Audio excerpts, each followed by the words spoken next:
Hello दोस्तों। आज मैं सच्ची घटना पर आधारित एक नई कहानी आप लोगों के साथ शेयर कर रहा हूँ। परंतु आप लोगों से विनम्र निवेदन है कि आप इसे अपने छोटे बच्चों के साथ ना सुनें। मेरा नाम रणवीर है। पिछले 30 वर्षों से मैं ट्रक ड्राइविंग का काम कर रहा हूँ। मेरा एक साला है जिसका नाम राहुल है। हाल ही में उसने अपनी ग्रेजुएशन कंप्लीट की है। चूँकि उसका पढ़ाई में मन नहीं लग रहा था, इसलिए वो मेरे साथ ड्राइविंग का काम सीखने आया है। वह उम्र में मुझसे काफ़ी छोटा है, इसलिए मैं उसे अपने बेटे की तरह मानता हूँ। दिन में अधिकतर ट्रैफिक जाम तथा नो एंट्री की प्रॉब्लम होती है, इसलिए मैं रात में ही सफ़र करता हूँ। एक दिन की बात है, हम दोनों लखनऊ से गुजरात के लिए निकले, जहाँ से हमें माल लेकर वापस मुरादाबाद आना था।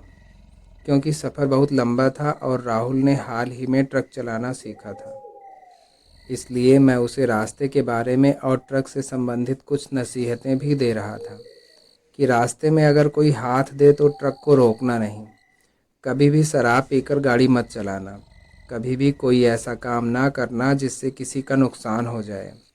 ऐसी कई गलतियां ट्रक ड्राइवर किया करते हैं, जिससे पूरी ट्रक ड्राइवर कम्युनिटी की बदनामी होती है। इस पर राहुल ने कहा, वैसे तो मैं ऐसी कोई गलती नहीं करता हूँ, पर जब कभी देखता हूँ किसी को मदद की ज़रूरत है तो मैं बैठा लेता हूँ। मैंने कहा, भाई देख, मदद करना तो अच्छी बात है, लेकिन कभी कभी किसी की मदद करना अपने लिए नुकसानदायक हो जाती है। तुम्हें याद है ना, पिछले साल मेरा एक्सीडेंट हुआ था। मेरी ट्रक खाई में गिर गई थी। राहुल ने कहा, हाँ जीजा जी याद है, उसमें तो आपका पूरा का पूरा ट्रक ही बर्बाद हो गया था। मैंने कहा, उस रात को तो मैं मदद ही कर रहा था किसी की, पर यह हादसा हो गया। राहुल बोला, मदद? भला मदद करने से एक्सीडेंट का क्या संबंध? बताओ तो मुझे क्या हुआ था उस रात को। मैंने कहा, क्या बताऊं तुझे, कहीं ऐसा ना हो कि तुझे डर लगने लगे। राहुल बोला, जीजा जी आप चिंता मत करो, मैं कोई दूध पीता बच्चा तो हूँ नहीं कि डर जाऊंगा। मैंने कहा, भाई बात ही ऐसी है कि अच्छे अच्छों की पैंट गीली हो जाए, लेकिन अगर तू कह रहा है तो बता ही देता हूँ। वैसे भी गाड़ी तू चला रहा है, मुझे और कोई काम तो है नहीं, बैठे बैठे अपनी कहानी ही सुना देता हूँ। तो ये वो घटना है जिसमें अगर मेरे भगवान की मुझ पर कृपा ना होती तो मेरी ट्रक की हालत देखकर कोई भी बता सकता था कि इस ट्रक के साथ जो कोई भी ड्राइवर गिरा होगा उसकी मौत निश्चित है। उस दिन भी रात को ही मैं ड्राइव कर रहा था और ऐसा ही सुनसान रास्ता था।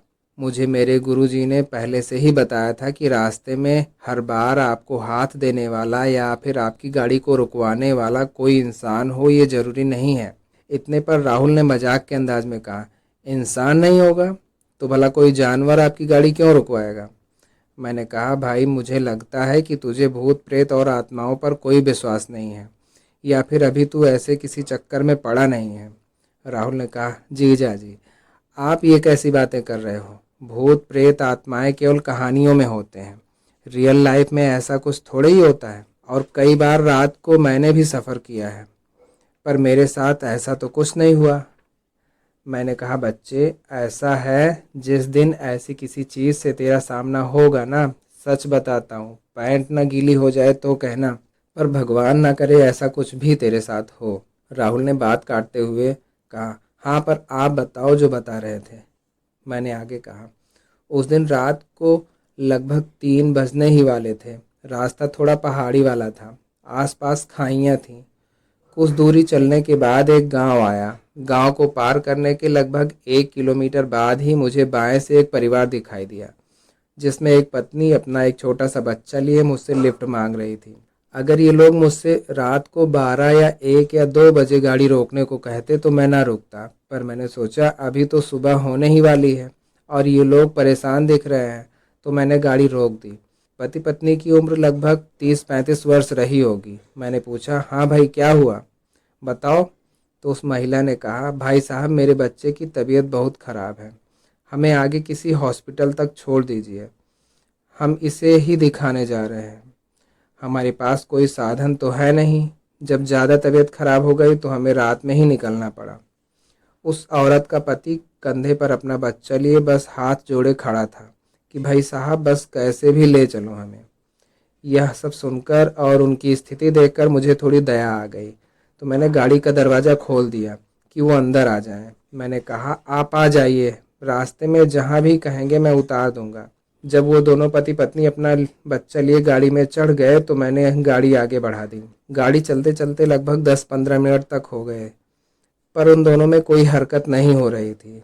बस एकटक सामने देखे जा रहे थे। मैं ये सोच रहा था कि यार, ये ना ही आपस में कुछ बातें कर रहे हैं और ना ही मुझसे कुछ बात कर रहे हैं। औरत की तो मान लो वो क्या ही बात करेगी, पर इस आदमी का कुछ समझ नहीं आ रहा था। कुछ देर इंतजार करने के बाद मैंने खुद ही बात शुरू करने के लिए कहा कि भाई साहब, आप दोनों इतनी रात गए अंधेरे में ऐसे ही निकल पड़े। आसपास किसी से कोई गाड़ी या सवारी मांग लिए होते। इस पथरीले रास्ते पर एक बच्चा लिए आखिर कितनी ही दूर पैदल पैदल जा पाते। पर वो आदमी तो एकदम पत्थर का बना रहा, जरा सा हिला भी नहीं, ऐसा मानो जैसे कि कुछ सुन ही ना रहा हो। बस सामने की ओर घूरता रहा। मैंने सोचा, चलो छोड़ो, पागल या सनकी होगा, मुझे क्या करना है इससे। मैं भी चुपचाप आगे बढ़ने लगा, पर मैं थोड़ी थोड़ी देर पर उन्हें तिरछी नज़रों से देख ही लेता था। थोड़ी देर के बाद मैंने देखा कि वह औरत अपने पति की गोद में सिर रखकर गाड़ी में ही लेट गई। मुझे थोड़ा अजीब तो लग रहा था, पर मैं उसे नज़रअंदाज करके ट्रक चलाने पर ही ध्यान देने लगा। पर थोड़ी ही देर बाद मैंने देखा कि उस महिला का जो सिर है, जो उसके पति की गोद में है, वो थोड़ा अजीब सा लग रहा है और गाड़ी में मुझे अजीब सी बदबू भी आने लगी। मैंने गाड़ी चलाते चलाते फिर से उसकी गोद में ध्यान से देखा। मेरे तो होश ही उड़ गए। मैंने देखा कि उस महिला का सिर ऐसा लग रहा है जैसे कि वो सिर ही ना हो, जैसे कि किसी ने उसके सिर पर भारी गाड़ी चढ़ा दी हो और वो फूटकर एकदम चिथड़ा हो गया हो। उसकी आंखें निकलकर बाहर लटक रही थी। ये देखते ही मैं एकदम से डर गया और चिल्लाकर बोला, भाई साहब देखो, आपकी पत्नी को ये क्या हो गया। ये कहते हुए जब मैंने उस आदमी की तरफ देखा तो उसका भी यही हाल हो रखा था। एकदम से पूरा शरीर कटा फटा चिथड़ा जैसा। और उसके बच्चे का क्या, जैसे कि वो अपने कंधे पर एक मांस का लोथड़ा चिपकाए हुए लिया हो। ये सब देखकर तो मेरा हाल ही बेहाल हो गया। अभी इतना ही नहीं, मैंने देखा कि वो औरत इसी हालत में उठकर मेरी तरफ आने लगी। जो खाली जगह बची थी हम दोनों के बीच में, उधर ही खिसकने लगी और अचानक ही मुझे लगा कि वो एकदम मेरे कान के पास आ गई हो।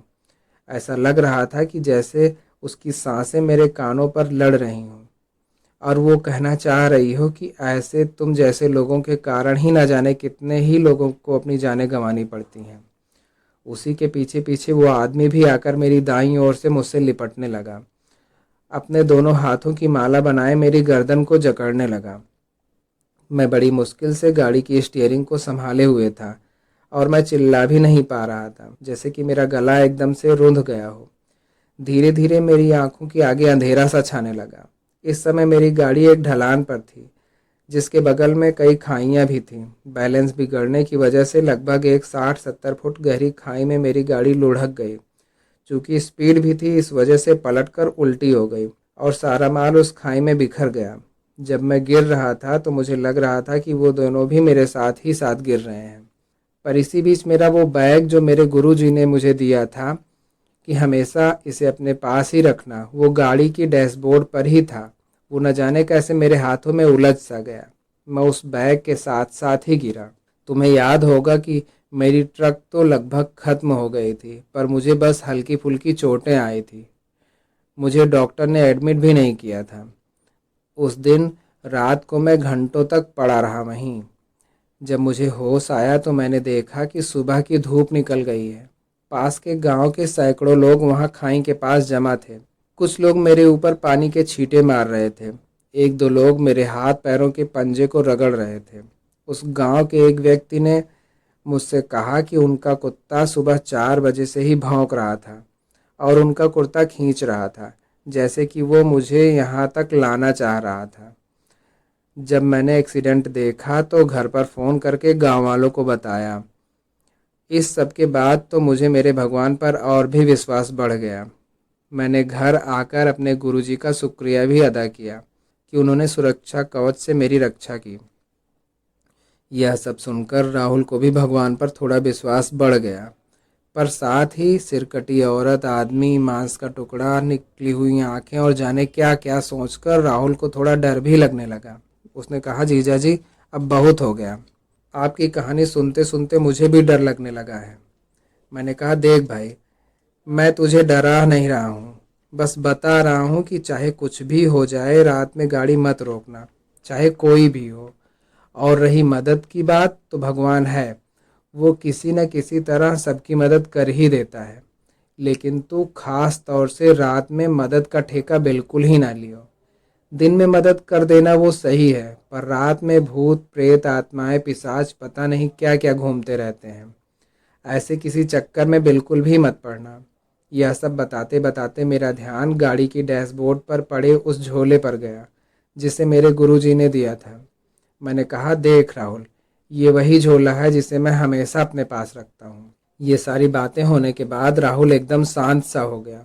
लगभग आधे घंटे बीत गए पर वो कुछ बोल ही नहीं रहा था। मैंने कहा, क्या रे राहुल, क्या हो गया तुझे, घबरा गया क्या? मैंने तुझे सिर्फ इसलिए बताया कि तू आगे से हमेशा सावधान रहे, और तू है कि बात ही नहीं कर रहा। राहुल ने कहा, जीजा जी मेरे तो दिमाग में वही सब घूम रहा है कि यदि ऐसा किसी के साथ हो जाए तो क्या होगा। आप तो खुशकिस्मत थे कि आपने ये सब झेल लिया और सही सलामत भी हैं, मैं तो मर ही जाऊंगा। मैंने कहा, यार तू इतना निगेटिव मत सोच, हर किसी के साथ थोड़े ही ऐसा होता है। मैंने गलती की थी रात में लिफ्ट देकर, तो सीख भी मिल गई। बस आगे चलते चलते थोड़ा और समय बीता तो राहुल अपना पेट सहलाते हुए थोड़ा इधर उधर करने लगा। कुछ कुछ देर पर बदबूदार गैस भी पास करने लगा। जब मुझसे रहा नहीं गया तो मैंने कहा, क्या है रे, क्यों इतना माहौल गर्म कर रहा है? आखिर जो तूने खाया था वही तो मैंने भी खाया था ना। राहुल थोड़ा संकोच करते हुए बोला, जीजा जी मुझे बहुत जोर की नंबर 2 लगी है, बर्दाश्त नहीं हो रहा है। मैंने कहा, अरे यार तूने बताया क्यों नहीं, पेट सहलाने से वो रुक थोड़े ही जाएगी। एक काम कर, गाड़ी साइड में ले और हल्का हो ले। पर जीजा इतनी रात गए, रास्ता भी सूना है, ऊपर से कोई स्ट्रीट लाइट भी नहीं जल रही है। गाड़ी से नीचे उतरने की तो मेरी हिम्मत भी नहीं हो रही है, कहीं कोई भूत प्रेत मेरे पीछे पड़ गया तो। मैंने कहा, चुप पगले, गाड़ी यहीं कहीं साइड में लगा ले, नहीं तो तू डर के मारे गाड़ी में ही हग लेगा। चल दिमाग मत खराब कर, मैं भी उतर जाता हूँ तेरे साथ यहीं साइड में। रात को कौन ही आता है भला, ले टार्च पकड़। हम दोनों ट्रक किनारे लगाकर नीचे उतरे। मैं एक सूखे पेड़ पर टेक लगाकर खड़ा हो गया और राहुल टॉर्च लेकर थोड़ी सी दूरी पर जाकर टॉयलेट करने लगा। दोस्तों, कहानी में आगे क्या हुआ यह जानने के लिए कहानी का दूसरा पार्ट देखना ना भूलें, और तब तक इस चैनल को लाइक और शेयर कर दें, और ऐसी ही कहानियाँ सुनने के लिए चैनल को सब्सक्राइब करना ना भूलें।